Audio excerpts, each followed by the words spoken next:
इस वक्त हम जिला पुलवामा के रहमो इलाके में मौजूद है, जहां पर एक पुल तमीर हो रहा है। ये पुल अगरचे 2014 के तबाहकुन सैलाब की वजह से ढह गया था, वही इंतजामिया और उस वक्त की सरकार ने यहाँ पर पुल तमीर करने के लिए इकदाम उठाए थे। ताहम कई साल गुजरने के बावजूद भी ये पुल तमीर न हो सका, जिसकी वजह से आवाम में काफ़ी नाराज़गी पाई जा रही है। एक्चुअली जो ये ब्रिज है बहुत सालों से पड़ा है। 2014 में इसका ये मतलब टूट गया था ये। उसके बाद काफ़ी बार इसमें काम शुरू हुआ, लेकिन फिर वो कहीं पे पहुंचा नहीं।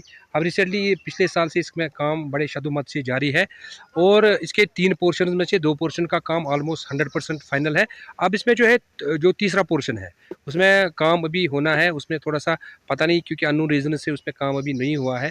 तो हमारी ये गुजारिशात है डिप्टी कमिश्नर पुलवामा या हमारे जो डिस्ट्रिक्ट एडमिनिस्ट्रेशन है या जो भी इनके साथ वाबस्ता जो महकमा है, उनसे हमारी यही गुजारिश है कि इस पे मतलब जल्दी से काम स्टार्ट हो, ताकि जो ऑलमोस्ट इसका 90% काम हुआ है, 10% काम होना है और इंशाल्लाह रहमान ये हमारा ब्रिज जो है ये इंशाल्लाह रहमान गाड़ियों के चलने के लिए लायक हो जाएगा। और हमारी जो भी पेंडिंग जो भी हमारी परेशानियाँ हैं, क्योंकि ये बहुत इलाका कैटर करता है, बड़गाम मिलाता है, शुपियन से मिलाता है। हमारी जो एग्रीकल्चर मेन एग्रीकल्चर हमारा फ्रूट है, इसी ब्रिज के थ्रू से होना होता है। सारी चीज़ें हमारी इसी ब्रिज पे है।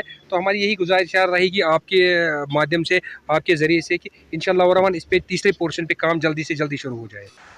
इस हवाले से जब हमने आरएनबी के एग्जीक्यूटिव इंजीनियर से बात की तो उन्होंने कहा कि फंड्स की अदम दस्तियाबी की वजह से पुल पर काम रुक गया है। इस हवाले से महकमे आरएनबी के चीफ इंजीनियर ने इस इलाके का दौरा किया और पुल के तमीरी काम का जायजा लिया और महकमे के अफसरान को यकीन दिलाया कि जल्दी ही फंड्स वागुजार किए जाएंगे और इस पुल पर दोबारा काम शुरू किया जाएगा। अब देखने वाली बात यह होगी कि कब ये पुल अवाम के नाम वक़्त किया जाएगा।